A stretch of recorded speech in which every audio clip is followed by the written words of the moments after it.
नमो भगवते वासुदेवाय नमः। हरे कृष्णा, राधे राधे। नमस्कार दोस्तों, आप सभी को गुरुवार व्रत की हार्दिक शुभकामनाएं। आज हम आपको बृहस्पति देव की कथा महिमा सुनाने जा रहे हैं, जिसे सुनकर आपको सुख और समृद्धि की प्राप्ति होगी। बृहस्पति जी के प्रभाव से इस लोक के सुख को भोग कर स्वर्ग की प्राप्ति होती है। बृहस्पति देव की कृपा आपके परिवार पर बनी रहे। बृहस्पति देव ऐसे ही हैं, जैसे जिसके मन में कामनाएं हैं सभी को पूर्ण करते हैं। जो सद्भावना पूर्वक बृहस्पति वार का व्रत करता एवं कथा पढ़ता है अथवा सुनता है और दूसरों को सुनाता है, बृहस्पति देव उसकी सभी मनोकामना को पूर्ण करते हैं। भगवान बृहस्पति देव उसकी सदैव रक्षा करते हैं। संसार में जो मनुष्य सद्भावना से भगवान जी का पूजन व व्रत सच्चे हृदय से करते हैं, तो उनकी सभी मनोकामनाएं भगवान जी पूर्ण करते हैं। जैसे सच्ची भावना से रानी और राजा ने उनकी कथा का गुणगान किया, तो उनकी सभी इच्छाएं बृहस्पति देव जी ने पूर्ण की थी। इसीलिए पूर्ण कथा जरूर सुनना चाहिए। हृदय से उनका मनन करते हुए जयकारा बोलना चाहिए। बोलो बृहस्पति देव भगवान की जय, विष्णु भगवान की जय। तो अब आइए श्रवण करते हैं बृहस्पतिवार व्रत की पौराणिक कथा। भारतवर्ष में एक प्रतापी और दानी राजा राज्य करता था। वह नित्य गरीबों और ब्राह्मणों की सहायता करता था, परंतु यह बात उसकी रानी को अच्छी नहीं लगती थी। वह ना ही गरीबों को दान देती और ना ही भगवान का पूजन करती थी, और राजा को भी दान देने से मना किया करती थी। एक दिन राजा शिकार खेलने वन को गए हुए थे, तो रानी महल में अकेली थी। उसी समय बृहस्पति देव साधु वेश में राजा के महल में भिक्षा मांगने के लिए गए और भिक्षा मांगी, तो रानी ने भिक्षा देने से इनकार किया और कहा कि हे साधु महाराज, मैं तो दाने और पुण्य से तंग आ गई हूँ। मेरा पति सारा धन लुटाते रहता है। मेरी इच्छा है कि हमारा धन नष्ट हो जाए, फिर ना रहेगा बांस और ना बजेगी बांसुरी। साधु ने कहा, देवी तुम तो बड़ी विचित्र हो। धन और संतान तो सभी चाहते हैं, पुत्र और लक्ष्मी तो पापी के घर भी होने चाहिए। यदि तुम्हारे पास अधिक धन है तो भूखों को भोजन दो, प्यासों के लिए प्याऊ बनवाओ, मुसाफिरों के लिए धर्मशालाएं खुलवाओ। जो निर्धन अपनी कुंवारी कन्याओं का विवाह नहीं कर सकते, उनका विवाह करा दो। ऐसे और कई काम हैं जिनके करने से तुम्हारा यश लोक परलोक में फैलेगा। परंतु रानी पर उपदेश का कोई प्रभाव ना पड़ा। वह बोली, महाराज आप मुझे कुछ ना समझाए। मैं ऐसा धन नहीं चाहती जो हर जगह बांटती फिरूं। साधु ने उत्तर दिया कि यदि तुम्हारी ऐसी ही इच्छा है तो तथास्तु। तुम ऐसा करना कि बृहस्पतिवार को घर लीपकर पीली मिट्टी से अपना सिर धोकर स्नान करना, भट्टी चढ़ाकर कपड़े धोना। ऐसा करने से आपका सारा धन नष्ट हो जाएगा। इतना कहकर वह साधु महाराज वहां से आलोप हो गए। साधु के अनुसार कई बातों को पूरा करते हुए रानी को केवल 3 बृहस्पतिवार ही बीते थे कि उसकी समस्त धन संपत्ति नष्ट हो गई। राजा और रानी भोजन के लिए तरसने लगे। तब एक दिन राजा ने रानी से कहा कि हे रानी, तुम यहीं पर रहो, मैं दूसरे देश को जाता हूँ, क्योंकि यहाँ पर मुझे सभी लोग जानते हैं। इसीलिए मैं कोई छोटा कार्य भी नहीं कर सकता। ऐसा कहकर राजा परदेश चला गया। वहाँ वह जंगल से लकड़ी काट कर लाता और उसे शहर में बेचता। इस तरह वह अपना जीवन व्यतीत करने लगा। इधर राजा के परदेश जाते ही रानी और दासी दुखी रहने लगी। एक बार जब रानी और दासी को 7 दिन तक बिना भोजन के रहना पड़ा, तो रानी ने अपने दासी से कहा कि हे दासी, पास ही के नगर में मेरी बहन रहती है, वह बड़ी धनवान है, तो उसके पास जा और कुछ मांग के ले आ, ताकि थोड़ी बहुत गुजर बसर हो जाए। दासी रानी की बहन के पास गई।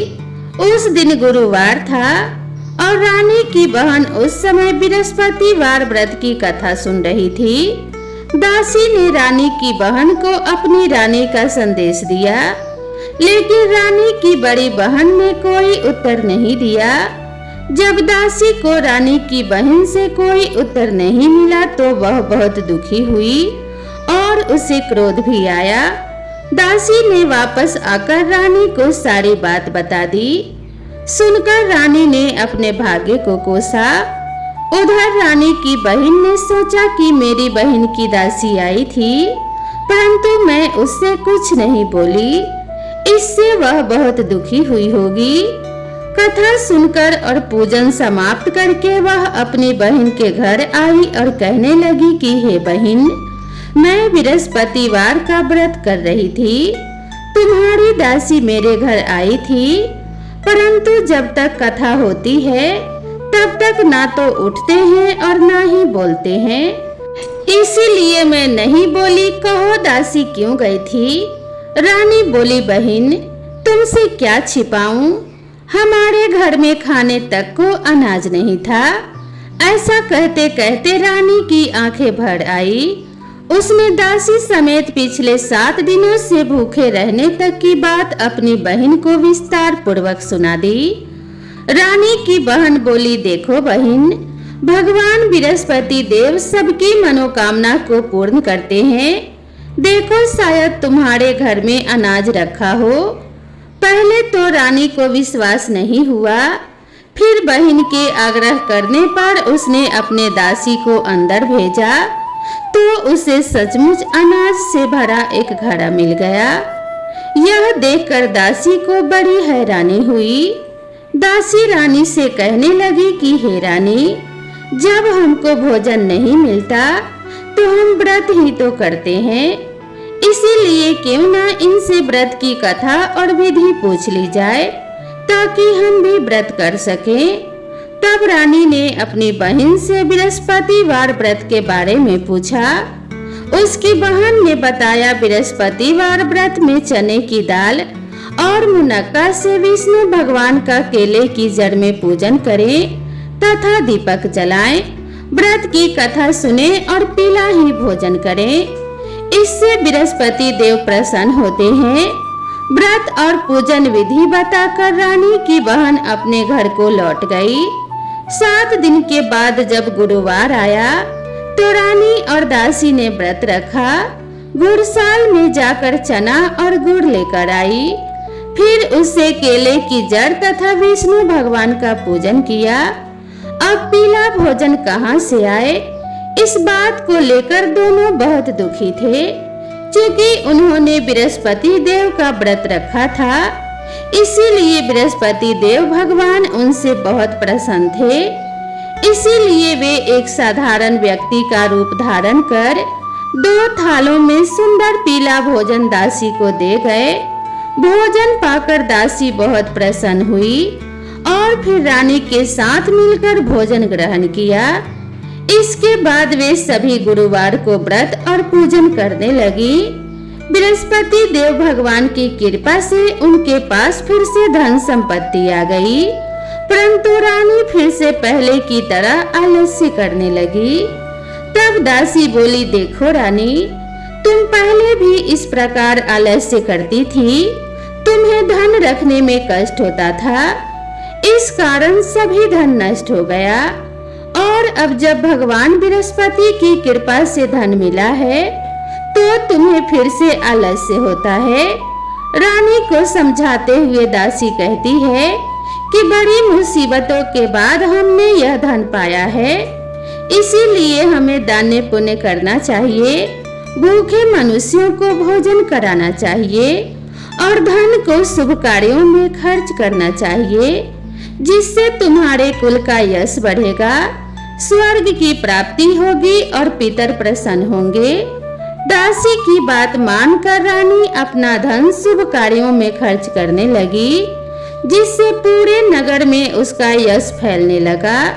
बृहस्पतिवार व्रत कथा के बाद श्रद्धा के साथ आरती की जानी चाहिए। इसके बाद प्रसाद बांटकर उसे ग्रहण करना चाहिए। एक दिन राजा दुखी होकर जंगल में एक पेड़ के नीचे आसन जमा कर बैठ गया। वह अपनी दशा को याद करके व्याकुल होने लगा। बृहस्पतिवार का दिन था। एकाएक उसने देखा कि निर्जन वन में एक साधु प्रकट हुए। वह साधु वेश में स्वयं बृहस्पति देवता थे। लकड़हारे के सामने आकर बोले कि हे लकड़हारे, इस सुनसान जंगल में तू चिंता मगन क्यों बैठा है? लकड़हारे ने दोनों हाथ जोड़कर प्रणाम किया और उत्तर दिया, महात्मा जी आप सब कुछ जानते हैं, मैं क्या कहूँ? यह कहकर वह रोने लगा और साधु को अपनी आत्मकथा सुनाई। महात्मा जी ने कहा, तुम्हारी स्त्री ने बृहस्पतिवार के दिन भगवान बृहस्पति का निरादर किया था, जिसके कारण रुष्ट होकर उन्होंने तुम्हारी यह दशा कर दी। अब तुम चिंता को दूर करके मेरे कहने पर चलो तो तुम्हारे सब कष्ट दूर हो जाएंगे और भगवान पहले से भी अधिक धन संपत्ति देंगे। तुम बृहस्पतिवार के दिन कथा किया करो और 2 पैसे के चने मुनक्का लाकर उसका प्रसाद बनाओ और शुद्ध जल से लोटे में शक्कर मिलाकर अमृत तैयार करो। कथा के पश्चात अपने सारे परिवार और सुनने वाले प्रेमियों में अमृत व प्रसाद बांटकर आप भी ग्रहण करो। ऐसा करने से भगवान तुम्हारी सब मनोकामनाएं पूरी करेंगे। साधु के ऐसे वचन सुनकर लकड़हारा बोला कि हे प्रभु, मुझे लकड़ी बेचकर इतना पैसा नहीं मिलता जिससे भोजन के उपरांत कुछ बचा सकूं। मैंने रात्रि में अपने स्त्री को व्याकुल देखा है। मेरे पास कुछ भी नहीं है जिससे मैं उसकी खबर मंगा सकूं। साधु ने कहा कि हे लकड़हारे, तुम किसी बात की चिंता मत करो। बृहस्पतिवार के दिन तुम रोजाना की तरह लकड़ियां लेकर शहर को जाओ। तुमको रोज से दुगना धन प्राप्त होगा, जिससे तुम भली भांति भोजन कर लोगे तथा बृहस्पति देव की पूजा का सामान भी आ जाएगा। इतना कहकर साधु अंतर्ध्यान हो गए। धीरे धीरे समय व्यतीत होने पर फिर वही बृहस्पतिवार का दिन आया। लकड़हारा जंगल से लकड़ी काटकर किसी शहर में बेचने गया। उसे उस दिन और दिन से अधिक पैसा मिला। राजा ने चना गुड़ आदि लाकर गुरुवार का व्रत किया। उस दिन से उसके सभी कलेश दूर हुए। परंतु जब दोबारा गुरुवार का दिन आया तो बृहस्पतिवार का व्रत करना भूल गया। इस कारण बृहस्पति भगवान नाराज हो गए। उस दिन उस नगर के राजा ने विशाल यज्ञ का आयोजन किया तथा शहर में यह घोषणा करा दी कि कोई भी मनुष्य अपने घर में भोजन न बनावे न आग जलावे। समस्त जनता मेरे यहाँ भोजन करने आवे। इस आज्ञा को जो न मानेगा उसे फांसी की सजा दी जाएगी। इस तरह की घोषणा संपूर्ण नगर में करवा दी गई।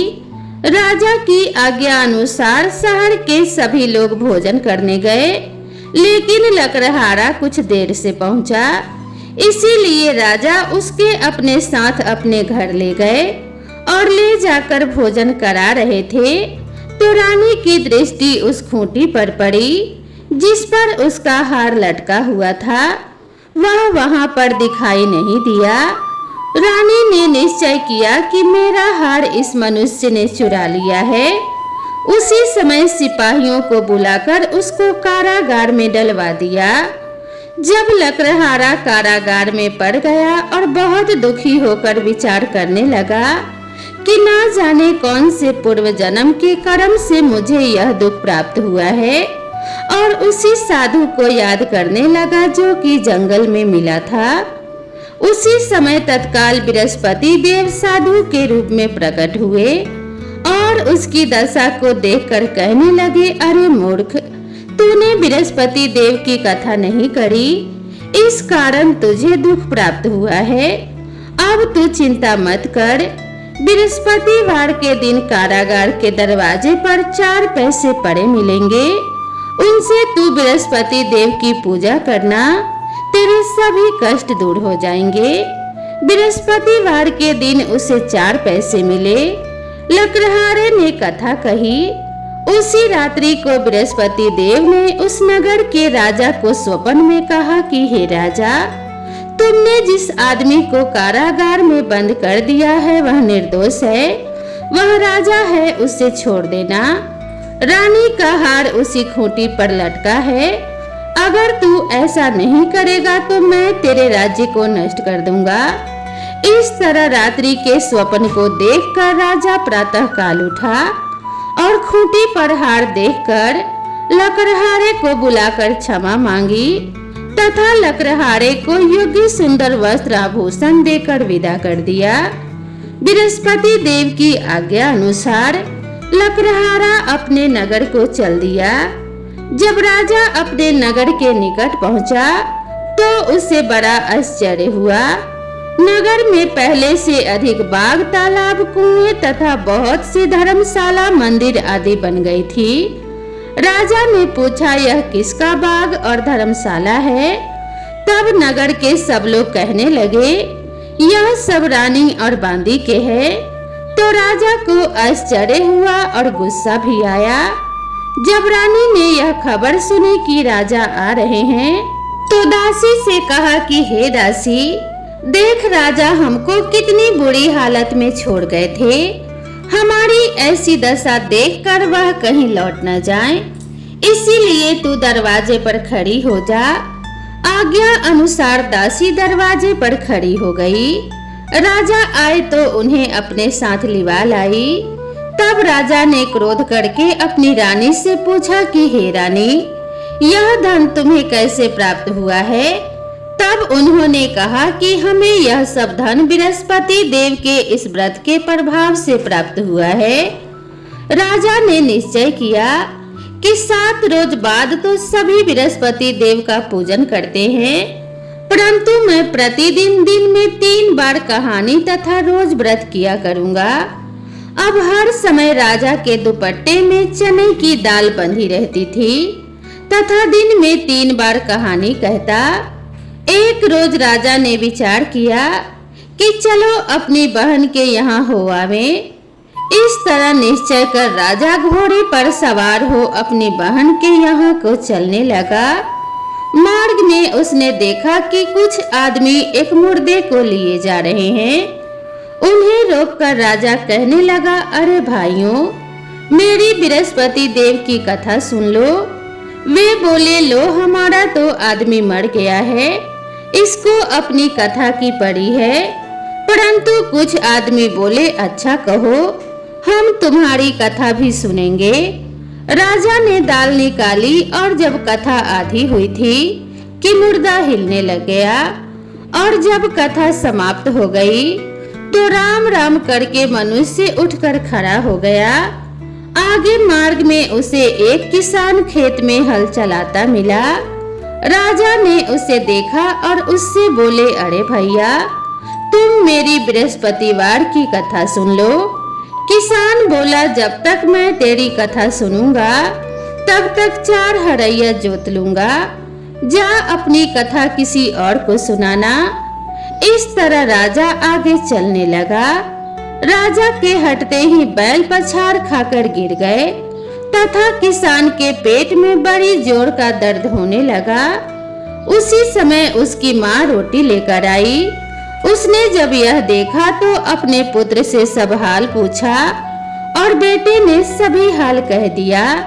तो बुढ़िया दौड़ी दौड़ी उस घुड़सवार के पास गई और उससे बोली कि मैं तेरी कथा सुनूंगी, तू अपनी कथा मेरे खेत पर चलकर ही कहना। राजा ने बुढ़िया के खेत पर जाकर कथा कही, जिसको सुनते ही वह बैल उठकर खड़े हुए तथा किसान के पेट का दर्द भी बंद हो गया। राजा अपनी बहन के घर पहुंचा बहन ने भाई की खूब मेहमानी की। दूसरे रोज प्रातः काल राजा जगा तो वह देखने लगा कि सभी लोग भोजन कर रहे हैं। राजा ने अपनी बहन से कहा कि हे बहन, ऐसा कोई मनुष्य है जिसने भोजन नहीं किया हो, मेरी बृहस्पतिवार की कथा सुन ले। बहन बोली कि हे भैया, यह देश ही ऐसा है कि पहले यहाँ लोग भोजन करते हैं, बाद में अन्य काम करते हैं। अगर कोई पड़ोस में हो तो दिखाऊं। वह ऐसा कहकर देखने चली गई, परंतु उसे कोई ऐसा व्यक्ति नहीं मिला जिसने भोजन ना किया हो। अतः वह एक कुम्हार के घर गई जिसका लड़का बीमार था। उसे मालूम हुआ कि उनके यहाँ 3 रोज से किसी ने भोजन नहीं किया है। रानी ने अपने भाई की कथा सुनने के लिए कुम्हार से कहा। वह तैयार हो गया। राजा ने जाकर बृहस्पतिवार की कथा कही, जिसको सुनकर उसका लड़का ठीक हो गया। अब तो राजा की प्रशंसा होने लगी। एक रोज राजा ने अपनी बहन से कहा कि हे बहन, हम अपने घर को जाएंगे, तुम भी तैयार हो जाओ। राजा की बहन ने अपनी सास से कहा। सास ने कहा कि हाँ चली जा, परंतु अपने लड़कों को मत ले जाना, क्योंकि तेरे भाई की कोई औलाद नहीं है। बहन ने कहा कि हे भैया, मैं तो चलूंगी पर कोई बालक नहीं जाएगा। राजा बोला, जब कोई बालक नहीं चलेगा तब तुम ही क्या करोगी। बड़े दुखी मन से राजा अपने नगर को लौट आया। राजा ने अपने रानी से कहा कि हम निर्वंशी हैं, हमारा मुंह देखने का धर्म नहीं है और कुछ भोजन आदि नहीं किया। रानी बोली कि हे प्रभु, बृहस्पति देव ने हमें सब कुछ दिया है, वह हमें औलाद अवश्य देंगे। उसी रात को बृहस्पति देव ने राजा से स्वप्न में कहा कि हे राजा, उठ, सभी सोच को त्याग दे, तेरी रानी गर्भ से है। राजा को यह बात सुनकर बड़ी खुशी हुई। 9वें महीने में उसके गर्भ से एक सुंदर पुत्र पैदा हुआ। तब राजा बोला कि हे रानी, स्त्री बिना भोजन के रह सकती है पर बिना कहे नहीं रह सकती। जब मेरी बहन आवे तब तुम उससे कुछ मत कहना। रानी ने सुनकर हाँ कर दिया। जब राजा की बहन ने यह शुभ समाचार सुना तो वह बहुत खुश हुई तथा बधाई लेकर अपने भाई के यहाँ आई। तभी रानी ने कहा कि घोड़ा चढ़कर तो नहीं आई, गधा चढ़ी आई। राजा की बहन बोली, भाभी, मैं इस प्रकार न कहती तो तुम्हें औलाद कैसे मिलती। बृहस्पति देव ऐसे ही हैं, जैसी जिसके मन में कामनाएं हैं सभी को पूर्ण करते हैं।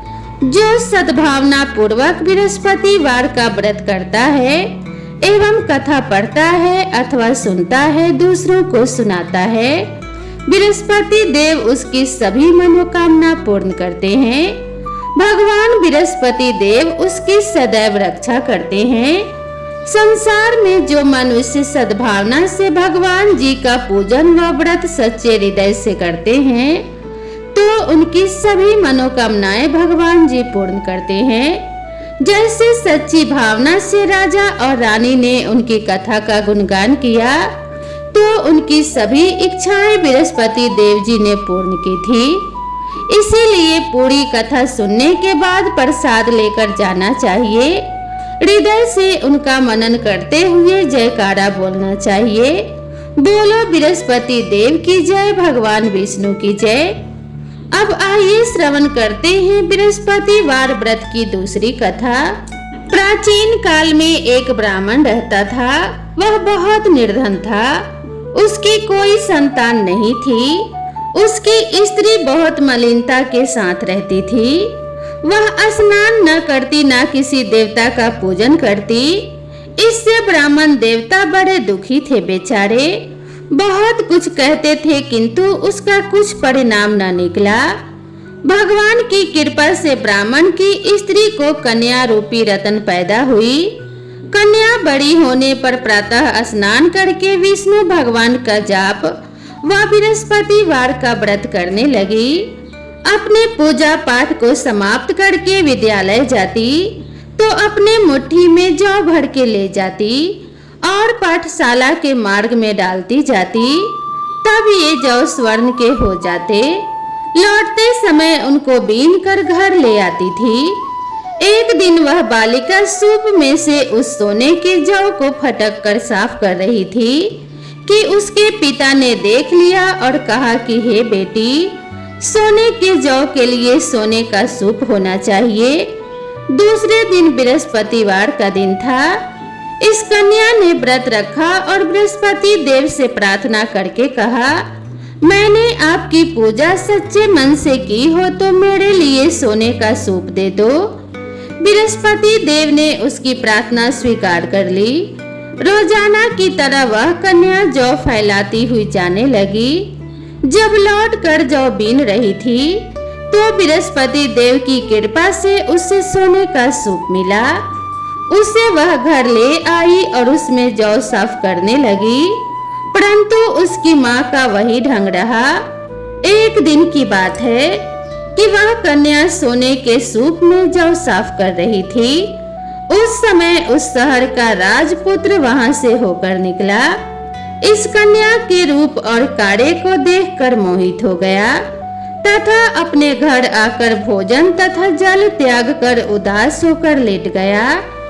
राजा को इस बात का पता लगा तो अपने प्रधानमंत्री के साथ उसके पास गए और बोले कि हे बेटा, तुम्हें किस बात का कष्ट है? किसी ने अपमान किया है अथवा और कारण हो सो कहो। मैं वही कार्य करूंगा जिससे तुम्हें प्रसन्नता हो। अपने पिता की राजकुमार ने बातें सुनी तो वह बोला, मुझे आपकी कृपा से किसी बात का दुख नहीं है। किसी ने मेरा अपमान नहीं किया है, परंतु मैं उस लड़की से विवाह करना चाहता हूँ जो सोने के सूप में जौ साफ कर रही थी। यह सुनकर राजा आश्चर्य में पड़ा और बोला कि हे बेटा, इस तरह की कन्या का पता तुम ही लगाओ, मैं उसके साथ तेरा विवाह अवश्य ही करवा दूंगा। राजकुमार ने उस लड़की के घर का पता बतलाया। तब मंत्री उस लड़की के घर गए और ब्राह्मण देवता को सभी हाल बतलाया। ब्राह्मण देवता राजकुमार के साथ अपनी कन्या का विवाह करने के लिए तैयार हो गए तथा विधि विधान के अनुसार ब्राह्मण की कन्या का विवाह राजकुमार के साथ हो गया। कन्या के घर से जाते ही पहले की भांति उस ब्राह्मण देवता के घर में गरीबी का निवास हो गया। अब भोजन के लिए भी अन्न बड़ी मुश्किल से मिलता था। एक दिन दुखी होकर ब्राह्मण देवता अपनी पुत्री के पास गए। बेटी ने पिता की दुखी अवस्था को देखा और अपनी माँ का हाल पूछा। तब ब्राह्मण ने सभी हाल कहा। कन्या ने बहुत सा धन देकर अपने पिता को विदा कर दिया। इस तरह ब्राह्मण का कुछ समय सुखपूर्वक व्यतीत हुआ। कुछ दिन बाद फिर वही हाल हो गया। ब्राह्मण फिर अपनी कन्या के यहाँ गया और सारा हाल कहा तो लड़की बोली कि हे पिताजी, आप माता जी को यहाँ लिवा लाओ, मैं उसे विधि बता दूंगी जिससे गरीबी दूर हो जाए। वह ब्राह्मण देवता अपनी स्त्री को साथ लेकर पहुँचे तो अपनी माँ को समझाने लगी कि हे माँ, तुम प्रातः काल प्रथम स्नान आदि करके विष्णु भगवान का पूजन करो तो सब दरिद्रता दूर हो जाएगी। परंतु उसकी माँ ने एक भी बात नहीं मानी और प्रातः काल उठकर अपनी पुत्री के बच्चों के जूठन को खा लिया। इससे उसकी पुत्री को भी बहुत गुस्सा आया और एक रात को कोठरी से सभी सामान निकाल दिया और अपनी माँ को उसमें बंद कर दिया। प्रातः काल उसे निकाला तथा स्नान आदि करा के पाठ करवाया तो उसकी माँ की बुद्धि भी ठीक हो गई और फिर प्रत्येक बृहस्पतिवार को व्रत रखने लगी। इस व्रत के प्रभाव से उसके माँ बाप भी बहुत धनवान और पुत्रवान हो गए और बृहस्पति जी के प्रभाव से इस लोक के सुख को भोग कर स्वर्ग को प्राप्त हुए। तो बोलो विष्णु भगवान की जय, बोलो बृहस्पति देव भगवान की जय। ओम नमो नारायणाय नमः। जय श्री कृष्ण। राधे राधे।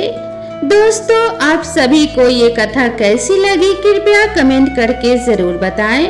वीडियो पसंद आई हो तो इसे एक लाइक जरूर करें और अपने सभी परिवार और मित्रों के साथ शेयर कर दें।